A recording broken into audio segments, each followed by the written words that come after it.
Welcome, everyone. Marvel Studios' Shang-Chi and the Legend of the Ten Rings has dropped, and we all have seen it. Before we get into the spoiler talk, big spoiler alert, let's see who's on tonight's cast. We've got TV's Casey. Hey! Got Doc Chris. I even have my head. Got James Mac. 大家好，我要是尿尿. That means I have to pee. I'm your host, Bad Kid Funky Sergio. Welcome you all to the spoiler talk for Shang-Chi, Legend of the Ten Rings, starring coming seemingly out of nowhere into the start of the Marvel Cinematic Universe. It's like the song Solomon Grundy, Born on a Monday. He was cast on a Monday, flown out by the end of the week, and put into stardom. He talks about how he was in front of the stage in San Diego Comic-Con in front of 8,000 people, sweating like, yo, I am absolutely in the Marvel Cinematic Universe now. This is absolutely insane. But Shang-Chi and the Legend of the Ten Rings. Casey, can you give us an overview of what the movie's about? So, humble parking attendant Sean is just an average guy not living up to his potential. It's really something we can all relate to. Until one day, he's accosted on a bus, and his mysterious past catches up to him. Since the age of a child, following his mother's death, he was raised to be the world's deadliest assassin. He found every way to kill a man, and it's because his father is a 1,000-year-old legendary warrior with alien technology that makes him super powerful. And his mother is also from a forest village that is completely rife with Chinese mythology and all kinds of other magic and stuff. This kid comes from two long lines, and by long lines, I mean his parents, probably maybe first generation really cool magic people, and trained to become an absolute deadliest warrior. But his father, who had at one point hung up the rings, but is also the leading mastermind of a criminal empire called the Ten Rings, which you may have seen mentioned in an Iron Man movie or two, is reuniting the family to rescue his mother, who they assume is behind this giant big magical door in this giant big magical village that she is originally from. This movie starts off real humble, gets real crazy real fast, and the action is some of the best in a Marvel movie, let alone most martial arts movies that I have seen that are essentially American made. It is a wild ride. And also, it's got giant monsters in it, which is not something I expected, but it's something that we totally got. Yeah, my overall thought it was, I really enjoyed the movie. I really am interested in martial arts films. I've been watching them since I was a kid. Like my dad was into them, so we always had like VHS tapes of like old like kung fu movies and stuff. And then when I got older and got into like Wu-Tang, I was just like, it was like a perfect mix of like hip hop and martial arts. But Shang-Chi, I think, really delivered for me. I went in with not low expectations, but I didn't have anything too high for it. I really didn't know the character, which is one thing that I liked going into it. I didn't know his backstory. I didn't know who he was. So aside from looking up like a couple different things, but I really liked the family aspect of this whole thing. Like you have, Tony Leung, absolute legend, playing the Mandarin, AKK Wei Wen, like they renamed him to the Mandarin for real. Yeah, dude. I mean, he's centuries old. He's this warlord from back in the day. They don't really explain how he got the Ten Rings. You just do everything magical MacGuffin. Make it mysterious. Like, who knows how he found him? Was it? Yeah, who knows cave? how they found him? Who knows how old are they? Who knows where they come from? They could be for anything. Like Rick and Two Crows. Two crows. But I really like the family aspect of it's really about a family, right? Like a super powered family. Like the Mandarin, because he's been around for generations and centuries, has honed his craft of martial arts, and after his wife died, he taught his son. Put the daughter aside, very old school way of thinking. Like, no, daughter, you just be you sit daughter. Back and watch. Yeah, you be a dutiful daughter on the side. I must teach the boy. He's gonna get the reins of the Ten Rings later on. So he teached him like the best martial arts, like super powered, like kung fu in the entire freaking world, and he was able to defend himself. Then he gave him a mission, Shang-Chi a mission to go off and kill the people that killed their mother, and he ran from home. And 10 years later, the Mandarin was like, yo, I know where all my kids are at all times. I let you be where you were. I let you have your life. And what did you do with it? Nothing. It's time to come home. We got to rescue your mother. What? Where is she? She's in this mythical, magical place where she grew up. That's right. Magic is real in this universe. Magic's real, kids. Magic's real. It was a Kennedy bullet. We knew it all along. Dave Chappelle's kid.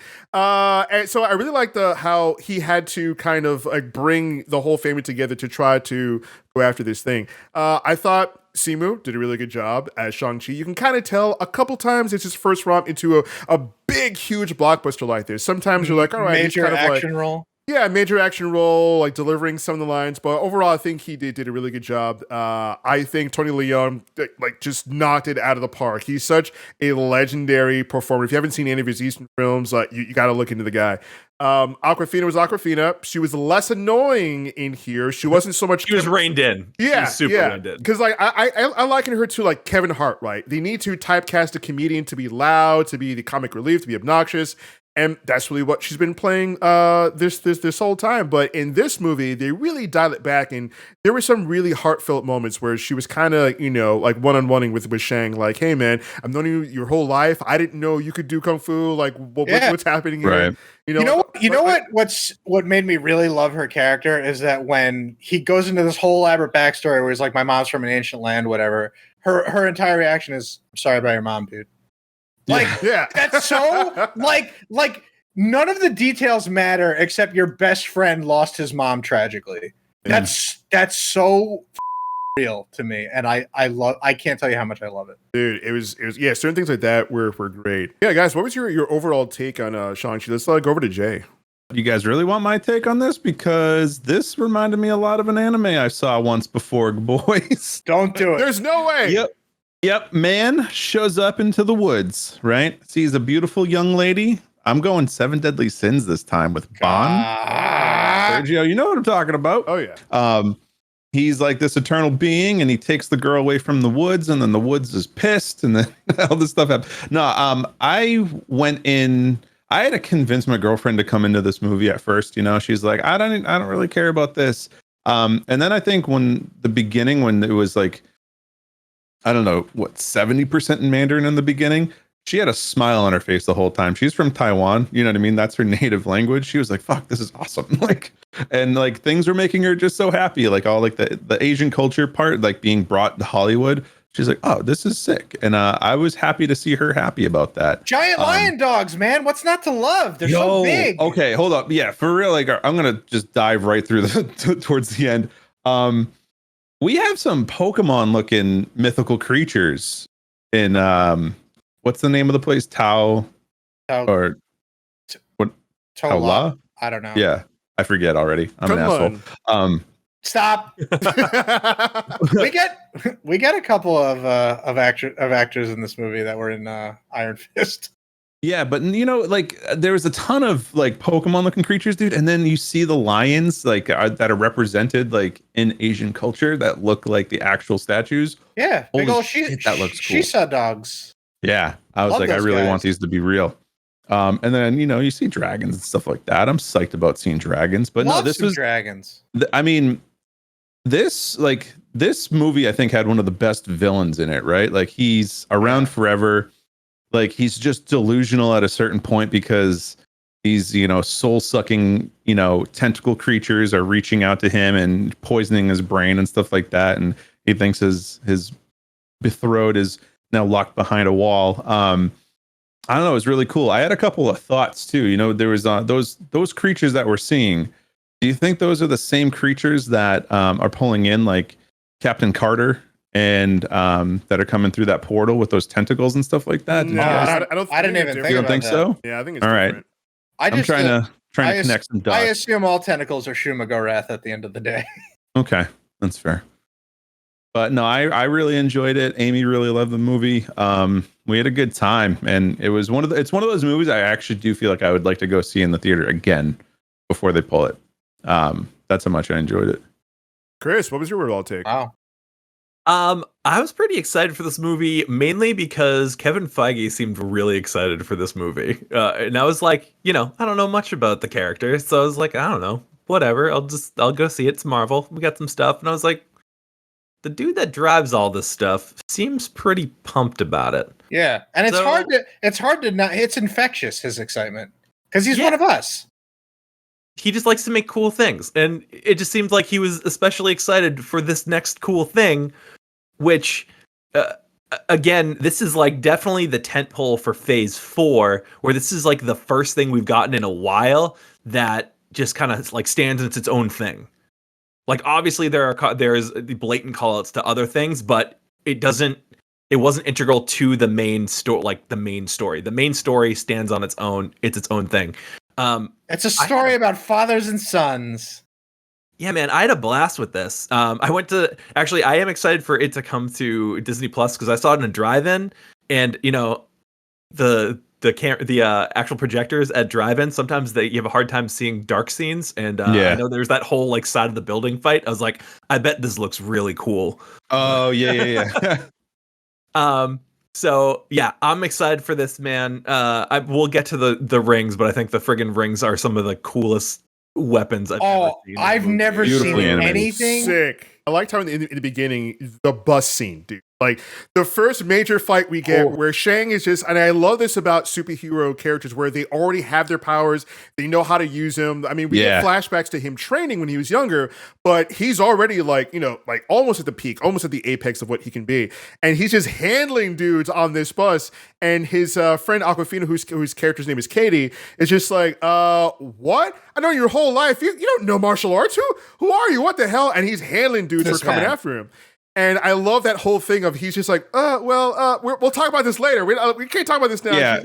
And she's just like, I need explanation. He's like, stop, damn it, woman. But man, did they ever sell that thing? And I was like, yo, this movie is showing us and giving us something that we're in for a ride. I was worried about how the martial arts were kind of be dialed back because sometimes action and Marvel movies are okay. They're not the best. And sometimes they really dial it up. It is always serviceable.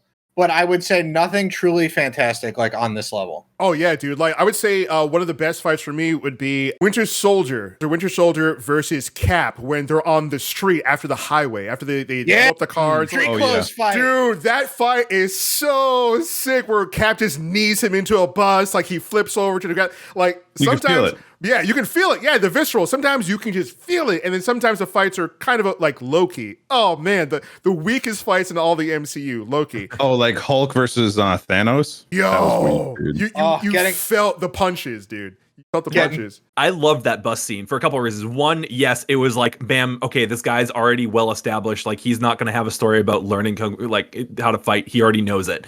Secondly, it was like everything he was doing. It kind of reminded me of like Baby Driver about how Baby moved, which was very just so fluid. Like everything he did was just one motion, which was rad. And the third thing that was awesome about that scene is there were long cuts in that one. Like there were moments the camera lingered. Later on, they did a bit more like cutting away, like you see in a lot of fight sequences where it's like chopping it up. But there was some like pretty good long choreography on that bus that were happening. And I was like, yeah, this is rad. I really appreciated that too in that fight scene and some of the later ones, like when Shang-Chi went to go get his sister, Xiaoling, after the Mandarin was coming after him in the bus, he's like, yo, my sister sent me this letter, this postcard, I got to go after her, like our dad's coming. And then Katie's just like, what are you talking about? Who's your dad? What the hell? Why is your dad trying to kill you? He's like, I'll explain when I get back. And here's one thing I didn't like about the movie. My huge pet peeve about it, right? She went with him? Yes. she went with him. Like, you just let her go? Mind you, no problem. Like Aquafina's fine in this movie, just fine. But it seems to me like the writer or the director, I don't know, somebody, speculation, is a huge fan of Aquafina, so they wrote her into the entire movie. And it was just really unnecessary. I get that sometimes directors and writers are like, all right, we need people who are a vehicle to take the audience through a magic carpet ride. But here's what I say. Get better writing, forehead. I mean, I'm sorry, I'm not sorry, but if you are a good writer, if you can really bring the audience along on a magic carpet ride to take us into a world we've never been before, without having a character who's just like, hey, what's this? What's that? What's this? What's that? So this is this, and that's that.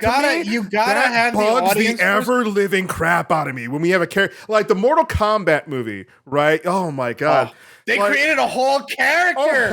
There's like a roster of 40 plus characters. Do not steal. Oh my god. It's just so, and like Transformers movies, you have like literal exposition dumps of, oh, okay, here we go. I'm going to sit down and tell you a story.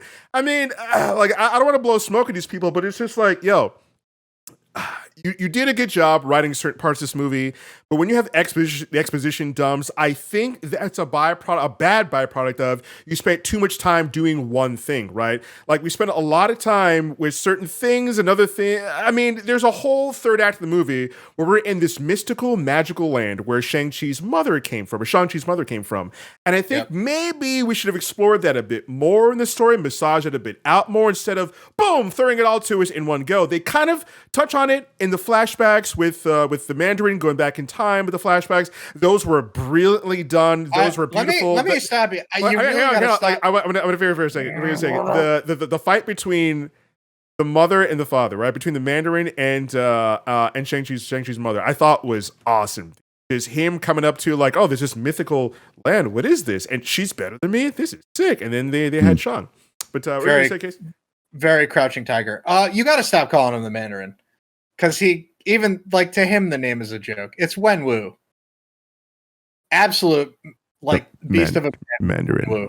Mandarin. I love that they pointed that out in the movie too. It's like, oh, this guy, but pointed this guy tried to this imposter tried to take on my mantle, and what he he's here. Dish.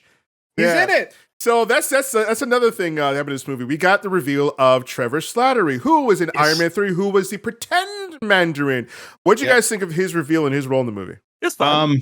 Really? Yeah. It was fun. It was funny. It was a good reveal. And then him being the translator for the headless dog pig thing. That was awesome. I like that. Cute little pig chicken. Yeah, I liked it. It was a good use. It was like he was there for a little bit. He was there enough. He wasn't overbearing. He's like, cool. We're gonna use him as a plot device to get us into the actual place, and then he's just kind of there. We're gonna cut to him every once in a while, just quick to remind you that he's alive, and then cut away. It's fine. All good. Here he is faking his death. All right, great. We got that. That was funny. That was hilarious. He's like, I'm actually dead. Get down. Come on. Get up. And he does it. And the pig chicken did it. The headless pig chicken did it. Yeah. Love little pig chicken. I thought, oh man, like to talk about, so David Callahan is a screenplay writer along with Destin Daniel Grayson, right? So David Callahan, my guy, I would love to have a chat with you, right? Because I'm just like, yo, you're writing this movie along with the director, right? We get to the point in this movie where I don't know if it was a mandate to have Trevor in here, but you got to figure it out, right? We get the reveal, right? Shang-Chi and his sister are thrown into the dungeon. 1,000 years dungeon! Because the father, we went, it's just like, yo, y'all gotta help me get your mother from this mythical land. I'm hearing her voice telling me she's locked behind a door. We're gonna go there. We're gonna tear this place down and burn it to the ground. And Shang's just like, what? We can't do that. Are you kidding me? I loved how we went, aka Mandarin, like he served up his own son. He's just like, weakness. What are you doing? Because Shang's just like, we can't do this. We can't go burn people down. You guys can't possibly. And he's like, it was like a Homer Simpson and Bart thing. He says, I'll show you, boy. Just starts choking him out. Yeah, he starts showing he served him up and the sister. He's like, yo, y'all are so weak. Like that life in the West got y'all messed up. We're going to go get your mother. Oh, I swear to God. I swear to God, I will 10 rings you both. We're going to leave our secret compound. Yeah, he's like, what are you going to do, Dad? And he's like, I'm going to burn it to the ground. It's like, oh no. It's not great. It's not great. Yeah, he's like, oh no. Oh, you're serious. Oh, you meant that. Shit. He's like, no, yeah, literally burning. We're literally going to burn He's like, down. I will kill every single person that took the love of my life from me. I'll do it. And then Shang is like, wait, what? You can't do that to these people. What the hell? And he's just like, watch me, son. Watch me. And I wish that they included that part in the trailer, the whole watch how you speak to me, boy. I love that line in the trailer. I wish they put it in there. So they get thrown in the dungeon, and then there's Trevor Snyder. He's like, oh, hello, I'm Trevor. And it's kind of loose why he's there. The Mandarin caught him. He's like, yo, you can't be doing this impersonation of me. It's stupid. The audacity of this bish. You know? And then he's like, well, now I do Nobody knew who he was. Like, it didn't, that was a non-issue. Yeah. And he's just and like, if you're truly that, like, powerful... I got a weird thing about this. I'm sorry to like dive right in, go down this road, but why are there so many secret societies in this Marvel universe? Yes, I've got a great answer floating for you. Base for the Black Widow, movie. There's Wakanda. We got AIM. We got Hydra. We got the Hand. We got the Chased. We got all the people in Iron. We got Taulo. You got all this stuff. Like what? Like nobody sees this. You know, they're all hidden. Here's the thing. The reason that there's so many in the movies and television shows is because there's so many in the comics. Because every time a writer was like, I want to do something new, I want to have some kind of new group for my hero to fight, because there's enough one-on-one bad guys, but I want to see Captain America fight, like, I don't know, a warehouse full of guys. So they invented the Nazis. You get they invented the Nazis. Then you get the Secret Empire, you get the Serpent Society. Like, you could just, like, there are a dime a dozen, all these criminal groups. And yeah, that's it. There's so goddamn many in the comics. Each one of them equally rules the world, you know, because like I feel like the 10 rings. Everybody gets a piece. Yeah, every piece. Yeah, right. I mean, they're toppling governments, right? Because who could be really in charge, right? This one's toppling governments. That's what I'm saying. In Black Widow, the 10 rings is in control of like certain. The funny thing about the 10 rings is that he never intended them to topple a government. It was all literally appropriation of his gimmick. Aldrich Killian in Iron Man 3 was like, I have a lot of money. I know about terrorists. I'm going to pretend that this terrorist group is responsible, and I'm going to cause an international incident. I love that the Mandarin got so pissed. He's like, all right, I'm going to kidnap this guy. I'm going to hold him here. And then Trevor Slider was like, oh, I can do theater. So that kind of pleased your dad in the fall. So now I do theater for your dad in the 10 Rings. I'm like, yeah. Okay. Whatever. Oh my God. That's a Tropic Thunder move right there. When he explains why he loves acting and why he fell in love with acting is because he thought that the Planet of the Apes monkeys were real. That they taught the apes how to act, how to ride on horses. Yeah, I roll my eyes. I'm like, you know what? My dad will like this humor. This is like 60-year-old man. And I like it. Yeah, he's like the monkeys were acting like they were on horses. I'm sitting in the theater like, yeah, my dad's gonna like that. Like, this is dad humor, you know, like it's great. I mean, it is written by a 43-year-old guy, so there's that. But yeah, and then we get into a huge I had a huge problem with this, right? Big exposition dump on how we get to the magical land and the way that we navigate through it, right? So, big old explanation dump, a big old fluffy fur merchandise, cat, puppy, dog, headless pig thing. All right. I don't know who. I mean, I'm sure there was great concept art for whatever that was supposed to be. Who like okayed that as the last thing? I'm like, what is the thing? Somebody forgot to put that asset in. So someone's like, it doesn't have a face or a butt, and I'm like, that's the like, okay, that's cool. What is it? It's called like a Hundun or something. It's a boss in Spelunky. Thing. It's called a thing. And for whatever reason, Trevor Slattery, an ordinary guy, can speak to it, and it can speak to him telepathically or something like that. So he says, oh, I know how to get to the mythical place because the script requires me to get there, and I don't know how to do it, so this is what's going to happen. And then, boom, they look out for the right.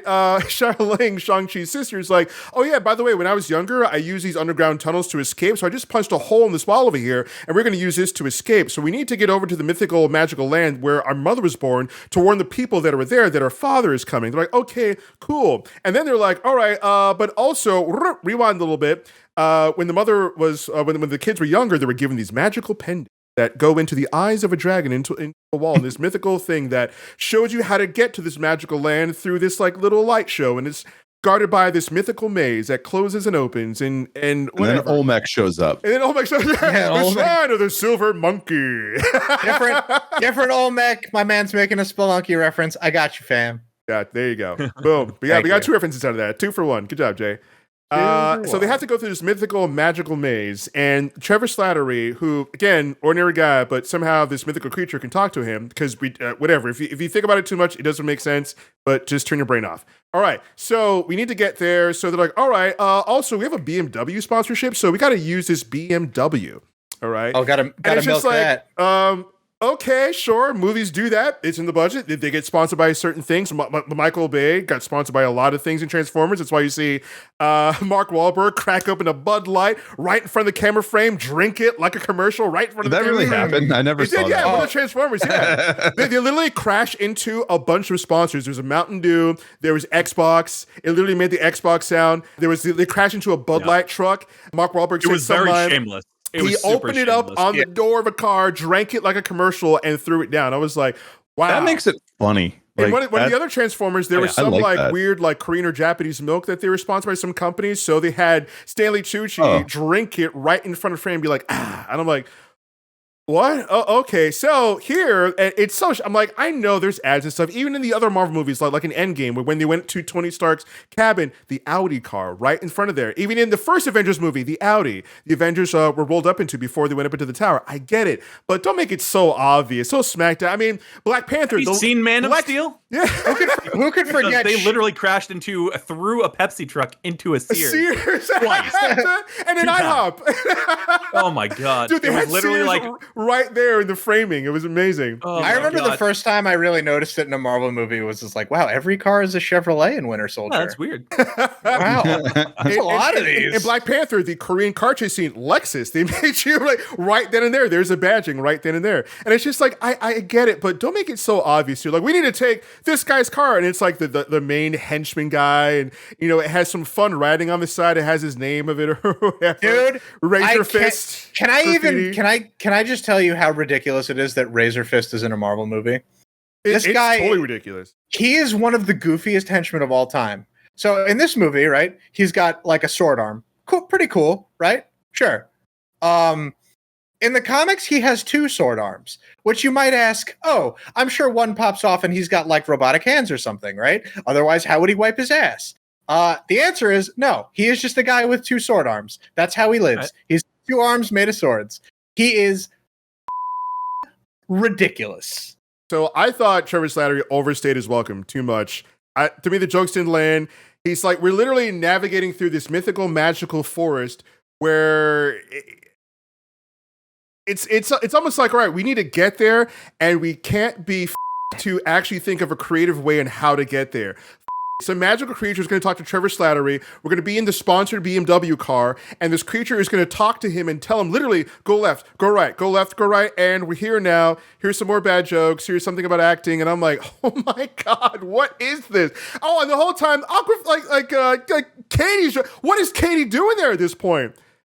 It's like, bruh, I get it. If I was a big fan of somebody and if I was a writer for a $200 million movie and be like, yo, Wu-Tang, I'm writing y'all in here. You guys are gonna be in this movie because Wu-Tang, and I write Wu-Tang in the entire movie. People are gonna look at me like, Serge, they're gonna text me, they're gonna call me like, yo, did you really write in Wu-Tang to that $200 million movie you're doing when they have nothing to do with the rest of the movie? Are you serious? I'm like, bro, I'm a huge fan of Wu-Tang. Of course, I'm gonna have the RZA. They made a really great martial arts movie. They did. It was dope. It was really dope. He used to do more of that. But to my point, it just, to me, it took me out of the movie that Katie was there. I mean, she leaves from San Francisco. She's mad at Shang for lying to her, right? These people with low minimum wage jobs, right? Valets can somehow book a trip on the fly to Macau. Well, he's secretly a millionaire. Yeah, I mean, what the hell? And then she comes with him, and then when the man, oh god. They go to the underground fight ring. That was pretty dope. The underground fight ring thing. That was cool. Oh, dude. Was that Abomination, by the way? Yes, it was. It was, yeah. Kevin Feige confirmed it was Abomination. And Wong fighting him, and then just in a fight ring, you know, it's a fixed fight.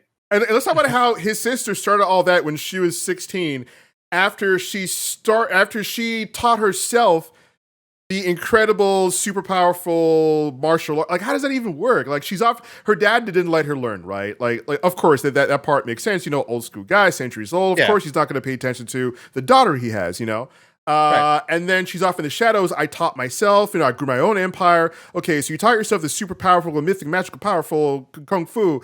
How does it work? I mean, when you do, she doesn't have magic. Everything she does is normal. The kung fu they use, I'm just calling it magical, powerful, like kung fu, right? Because it's all encompassing all martial arts, right? Because it's not just kung fu, it's everything. It's BJJ, Brazilian Jiu-Jitsu, it's everything. So how did she learn the grapple moves? She needed a partner, but there was no one there to teach her. But Shang-Chi was learned in those. I mean, Shang-Chi had Death Dealer and his dad and the best people training him. But his sister, but his sister off on her own learned from the shadows and then was able to kick Shang-Chi's ass. What? But you taught. He wasn't trying. He wasn't trying. I mean, he didn't want to fight her at all. He didn't want to fight his Mei. Yeah. Oh, is that how you say sister? Yeah, little sister in Mandarin. Yeah. Oh, that's really cute. What do you guys think of the underground fight ring? That whole scene was dope. Also, I like her character a lot. I thought hot take, she was more interesting than Sean. I don't know about that. I thought she was more interesting. I think she's more interesting than Shang, but I don't know. I like them. Well, I'm glad you like her because she's gonna be in the sequel. Well, Yeah, wait, why didn't she disband the 10 Rings? Is she just continuing this because, you guys, that's why?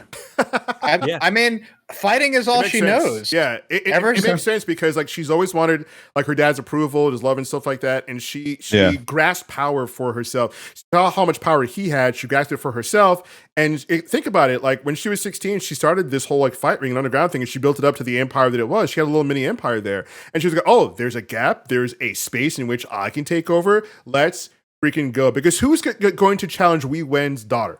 No one's going to challenge her, right? So she's like, I'm in charge now, so let's freaking go. And I kind of wanted to follow her more. I wanted to know more of like how she got to that place, because like Shang was okay, but I was like, the more we got to know her, Zhiling, I was just like, oh man, I'm liking her more. Also, her moves were dope. She had like different moves, and her costume was dope. She has the Gogo Yubari meteor hammer thing. Yeah. Oh, dude, I love that thing. Sick, dude. Her moves were sick. She had some. I liked how they gave Shang and her like different sauces, right? And when they came together, it was like, oh man, this is why brother and sister and family need to come together. They gave her some special sauce there. But the Trevor Saturday thing didn't work. We got to the whatever. I want to see more of the Michelle Yeoh in this mythical place, right? More time on that. Less time on Katie because you guys are big fanboys of Aquafina. What is she doing at this point, bro? I don't know. Anyway, moving along in the movie. The third and final act of the movie. Holy crap! We go into complete Marvel explosion on screen, right? We got mythical creatures, we got this hidden village. What did you guys think of this magical, spiritual village and what was behind it, running it? A mythical dragon. What? It was an actual dragon, like for realsies. Yeah. He's in the water. Yo, I think it's his mother. Water. I think it's his mother. Or spirit. Do you think it's his mother? Spirit of his mother. Because the dragon was fabled to always be there. But I think maybe the spirit of the dragon was his mother, kind of like Naruto, Jinkuri kind of thing, like how Naruto is sort of like the Nine-Tails Fox Demon, but also the Nine-Tails Fox Demon is separate from Naruto. Does that make sense? The anime fans out there? I didn't get that I'm only wearing Raku Ramen. I'm wearing the shirt. Yeah. I don't know. So I thought it was also kind of his mother. Like I loved where he finally confronts his dad, and he's like, I'm trying to free your mother. He's like, Dad, you've always been afraid of me. I'm like, yo, fuck. That was dumb. That line was so sick. Yeah, I'm not afraid of you. You've always been afraid. He's like, you've always been afraid. He's like, oh crap, he sees through me. He sees right through. No amount of dragon scales will protect me from this emotional trauma. Scared. Yeah, but Chris, the third and final act, man, we had a lot going on. But what do you think about this climax? Man, that's when the rings came out to play. Oh and boy. So I was like, yeah. So these rings, I was like, I don't understand like how this is like, what are they gonna do? That's really cool. But these rings could be anything. They needed a sword, cool. They were like a sword that came out of his hands. You want a whip? You got a whip. Like you need a shield, you got a bola, you got a throwing disc. Like you need a gun, it was a gun. Like it's a gun. Yes, and like you needed a jetpack, it was a jetpack. Like it was everything that you could. I was like, this is so cool. And just the way it moved, it was like it was a part of them. It was a yo-yo. It kept coming back to him. It was freaking cool, man. It was a Kamehameha at one point. Actually, I was so happy they didn't actually pull that off. Though I was like, don't do it. But no, they actually called it like a Kamehameha in the movie, and they made other dragon references. Yeah, I thought that was pretty dope. Yeah. But DJ, like the third act movie, we got into a big Marvel fest, bro. Lots going down. The Dweller in Darkness. Dude, the Dweller in Darkness. So we do have a mythical creature that's behind a sealed door that sucks a soul out of people. What? We had a big we had a kaiju fight in this, basically. You know what I mean? Was not expecting it. Yeah, I was pretty psyched to see that occur, and they're running on him, and they're using the rings to bounce off of him and fly around. And then I think he flew for a while, like without the rings even. Yeah.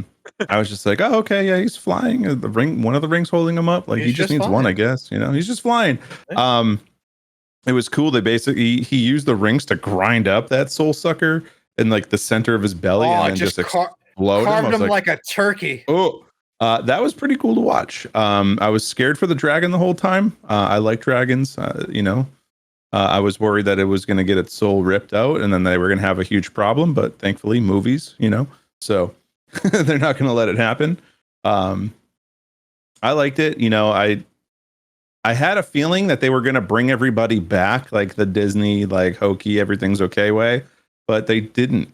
And I was surprised. And I was like, okay, everybody died. Well, not everybody, but those who died really died. They do kind of make a joke about it, which is unfortunate, but they're like, yeah, we lost some good people that day. I'm like, yeah, you did. People died. Like you lost the archer grandpa who I really liked. Yeah, dude. I was like, oh no, I thought that guy was gonna do something. I know he didn't do shit, right? Because he kept not wanting like Katie to be trained. He's like, he had the right answer. He's like, who is this guy? What are you doing? What are you doing here, dude? But I love it. They gave Aquafina something to do in the end, and I'm just like, great, Wu-Tang. Anyway, again, like fan fiction in real life. Casey, what do you think about the third act there? I thought it was great. I think I don't want to say it came together in a really organic way, but I mean they did the requisite amount of setup for cool like Chinese fantasy village, and that worked for me. But I was like, well, you could have probably just had him fight his father, but we've seen again. That's the thing that we've seen. That's what I wanted. That's what I wanted. I thought, well, you got it. No, I mean, not really, dude. I mean, I'd rather have that showdown than like the big kind of Marvel like CGI fest that we got in the end. Was it cool? Yes, but at the same time, at a certain point, it gets to be like gray. You know what I mean? There's so much CG happening that it's just grayed out, and you're kind of like, all right, this is neat. When is this going to end? There's a green lot screen fight is what happened. Yeah, green screen, crazy fight. What do you think the giant monsters are? Real. Right. Why do we have so many references to dragons and there's no dragons today? What happened to them? Where's the dragons? Yeah, but yeah, I'd rather like that showdown because like when it's more intimate like that, I think you feel more. Like in the ending of Black Panther, when before it was CG'd up. If you watch the behind the scenes where it's T'Challa and Killmonger fighting against each other, and you watch that, you're like, holy crap! First off, like the martial arts, like amazing. But you see this fight between two men with like two different polarizing ideals. Same thing here in Shang-Chi.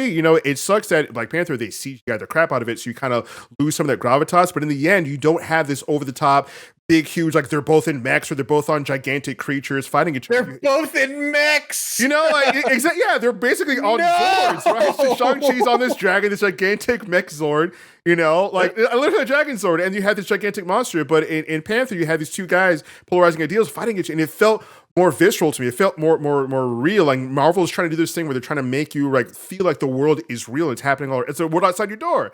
But then they were just like, nope, we got to go big old monster kind. I was like, it was fine, but I think it would have held more weight for me if it was like him and we win the Mandarin in the end. Yeah, like battling. I love the battle for the rings where Shang was using the martial arts. His mother and his aunt Michelle Yeoh taught him to like finish off his deck because he's like, I can't find him the way I am. You got to teach me. Let's go. It's about Famiglia. Yeah. Like all great cinematic masterpieces. I want to ask you guys, were there any standout actors in this? Was there anybody who you thought stood out over anybody? And if they did, what was the moment or moments that really sold them for you? Simu as a whole.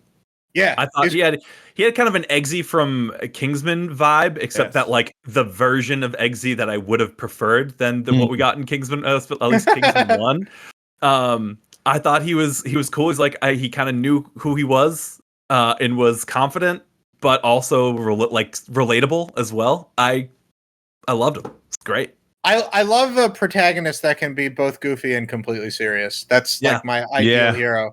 And I mean, listen, say what you will about Kim's Convenience, Sergio, who has never seen it.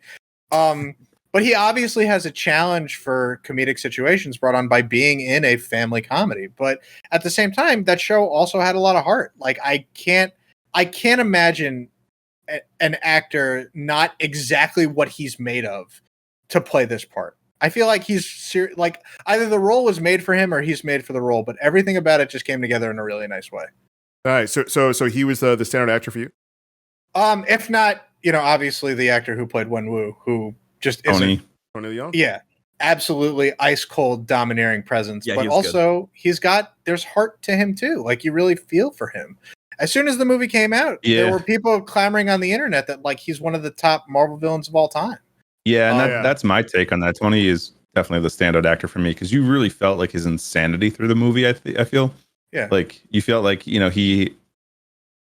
felt like he was actually a man who was thousands of years old who lost his wife. You know what I mean? The only person he gave up the 10 rings for. Like I felt that from him. So that's who I would go with. Yeah, it's a lot of heart in this movie, man. And that's what I like about so I do want to give David Callahan and Destin some credit for that because like writing a villain or writing something like that, and I think Tony had some say into it too. There was an interview where I saw with Tony where he said how he worked on the character. So I think an actor of that stature had some say in the villain, and I love villains that don't perceive themselves as villains and they aren't sold to us as villains, right? Like we all heard about you don't want Shredder. Exactly. You don't want a guy who's just like evil for the sake of evil. Oroku Saki! Yeah, I will take over the world for the sake of world domination. Tonight I dine on turtle soup. Yeah, right? Because like, if you think about it, like we went and didn't even want to, like, it wasn't about world domination, which I liked because there was no like Skybeam, there was no, I want to take over this entire planet and rule it. You know, in the end, he found himself, a fine lady, settled down with a family. And when she died, he was like, yo, I should have never taken these rings off. Like, Daddy's coming back and he's going to work. But yeah, the Mandarin goes to war. He wasn't searching for more power. Like he already had it. He was a guy who was established. He knows he's the best and he knew how to use it. And there was something that he had to do and he couldn't control it. And even better, because he had all that power, like he was so endearing to his family, right? Like he didn't need to show off that power to them. I mean, he pretty much handled them by himself, like if they ever got a line or when he was training Shang, like even towards the end, he was using the rings, but he wasn't really like shooting and like, blasts at Shang until he really got in his way and he's just like, you gotta move now. Like, I've been taking it easy on you, boy, but you gotta move now. And he punches him into the freaking into the ocean, under the moon. He punched him into the water. That was very. I was like, damn, did he kill him? Is he dead? Very cool. What I love about that is it wasn't just one punch. Like he absolutely fucking clobbered him with a 5-ring punch, and then he switched arms and he clobbered him again with another 5-ring punch. So I really like that, by the way, where I know we already talked about the rings and like stuff like that, but like where he would like he hitting him with a full fist is only half his power. You know what I mean? He threw 10 rings on one hand at one point, I think, right? That's what he had to do to punch open the door. Yeah, I was like, oh, that's cool. I also love how, because he's centuries old and he's had these rings for a long time, how adept he is at the rings. Like he knows how to use them. And it's like Chris, like you said earlier, I've never seen like a fantasy weapon used like this before. And it was so dope. But I think Tony definitely stole the show for me. Like you felt his heart, you felt that he loved his family and he loved, but also he's like, yo, don't come in between me and what I need and what I want. All right. Yeah. And props to Simu for really knocking this role out of the park. I mean, I can't wait to see what he's going to do in the next one. So guys, let's move on to the next Avengers. Exactly. So let's move on to the post-credit scene in which there are two. So we're at the end of the movie, right? Like he saves the day. He kills the soul-sucking monster. It's big old CG fight.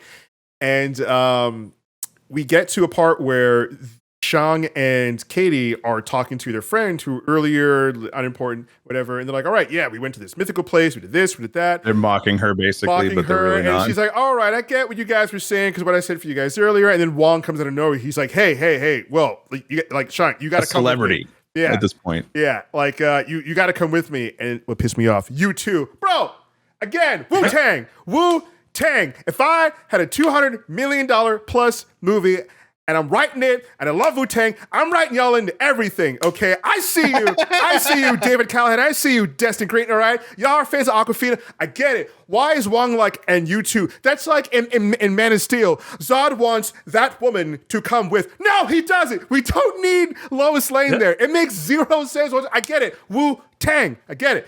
Anyway, they step to the portal, and then the credit scene. What did you guys think about this? Where they are analyzing the 10 rings because it sent off a beacon So they're analyzing the 10 rings, and a beacon gets sent out, right? Or it's sending a beacon. You have Bruce Banner, and you got Captain Marvel, who everybody loves, is there. And she says it's not of alien origin, it's not of Creed or anything like that. And Bruce is like, it's not anything made of Earth, and it's sending out a beacon. Where do you think this is going? It's going to Mephisto. No! No, it's not. Stop it. I'm sick. Stop it. I'm sick of it. I'm over. Just shut up. Just shut up. Yeah, I guess it would tie into Eternals. The rings are, no matter how you slice it in the comics, they're of alien origin. They belong to a race called the McLuhans, which are basically, just space dragons. Like Fin Fang Foom. Go look them up, kids. So, but the rings are also interesting in that they don't they each have their own utility. Like each one is unique, but in this one, they're all a set, but they all kind of do the same thing, which I think is neat too. The beacon that they're sending out across the stars. I mean, the only real touch of alien stuff that we've gotten in this phase so far is going to be Eternals. I don't really see any other way about it. I feel like it would be sort of disingenuous to not do it when people are apparently so hyped for Eternals. That's a callback. All the grades do it. It's a callback, everybody. All the grades do it. Yeah.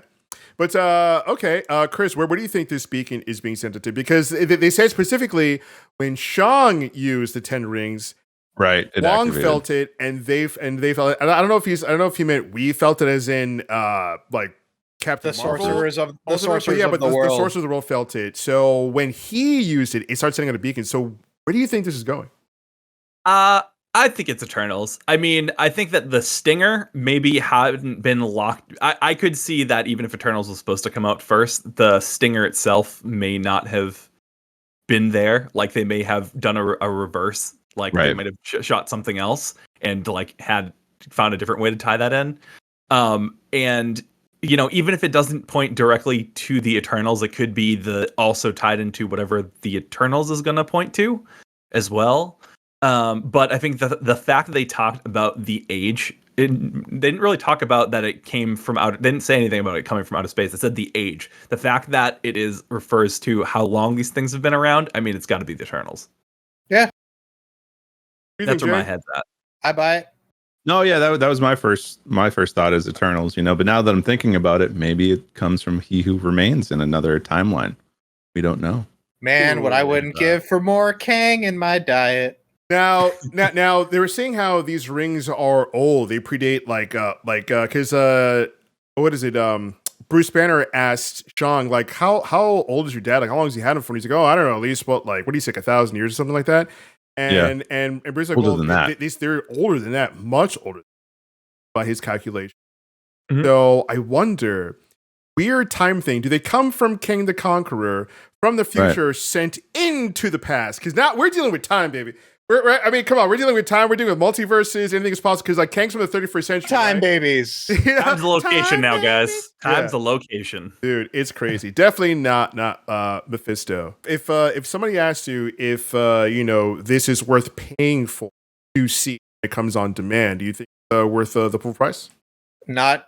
Well, how much is it on? How much is it going to be like Mulan prices where it's $30? Don't know. They haven't said yet. Yeah, I mean, if it's going to be Premier Access, then it would be $30, and I would say 100% yes. Absolutely not. Not for $30. Like $30, right? Like Disney's targeting families, groups of people, right? Like $30 is cheap compared to a family of 5 going to see it in New York in a theater. Yeah. I guess. I don't know. If it's 2 people, right, it's not worth seeing at home, I don't think. I think if it's 2 people and you're paying $30, but you're seeing it on the big screen, that works because it's like a spectacle, I saw it in IMAX with laser. IMAX with laser. With freaking lasers. I don't think it's worth the $30 on Premier Access though. I 100% think it is. No, because absolutely to see a movie at home, to be able to see a movie at home this soon, since it's been released through there, pre-COVID release stuff, we wouldn't be seeing this released for 8 months. Yeah, that's video, cool. dude. But like, if they did this pre-COVID, right, and they gave me the option, I'd still rather go see it in the theater. You know what I mean? 100%. But for like I'm saying, like right now, folks are apprehensive. There is a legitimate reason for not wanting to go to a theater. If you feel comfortable, obviously go. It's great, cool. If you don't feel comfortable, this is a phenomenal option to get the movie out there and into the eyes of people who want to see it, but either are apprehensive or just straight up can't. Yeah, I mean that's other people. I'm just saying. For me. I'm a little surprised at the advocacy for the at-home streaming, but I'm all right. I think it's especially for this. I mean, if you think about Marvel and Disney, I mean they're really targeting families. This is a family movie. It's about a family targeting families. So I think that if you were to watch this, putting everybody who's just like in a one person apartment or whatever aside, watch this with your family. I think it's worth paying. That's worth it. $30. I think if it was $30, like 8 months after it came out, like the normal release stuff, and that's how you would see it on Disney. That would be crazy. That's not worth it. You buy the movie for what? $20-$25, but then you can, whatever, watch it whenever. That's fine. Like that's not too far off for what you'd be paying there, except that you're actually seeing it when it's still like very much relevant. Exactly, especially that this movie is. I think it was well made for the most part, except for some of the exposition dump stuff and characters didn't need to be there for too long. I think a movie like this, with all the great kung fu, like the family aspect, the actors that we got were phenomenal. I think it's worth paying with your family. I think it's worth paying for, and I think people will enjoy it on the whole. If you ask me if it was something like Black Widow, absolutely not. Do not pay for that. Don't not even with your family. Not even if everyone in your family forks up money to pay for that $30. Don't. It's not worth asking everyone to PayPal you, Venmo you, whatever. No, it's not even worth it. In that aspect, it's not. But this movie, I think it is worth it. If you're like, hey, we're all going to watch it. You guys want to give me a couple bucks, 1 or 2? You're like, yeah, sure. Or if you're, like somebody's dad is like, hey, I'm just going to order it for the family. I think if someone's doing like that, I think this movie is worth it. I think it has like one of the best Marvel villains that you see on screen. Like main cast, I think did a phenomenal job. Director did a good job putting this thing together, and I think overall, people definitely see this movie. But that's all the time we have for Shang-Chi and the Legend of the Ten Rings, guys. Thank you for watching. Make sure you're hitting that subscribe button and like, share, and we'll see you guys later, or we'll see you another time.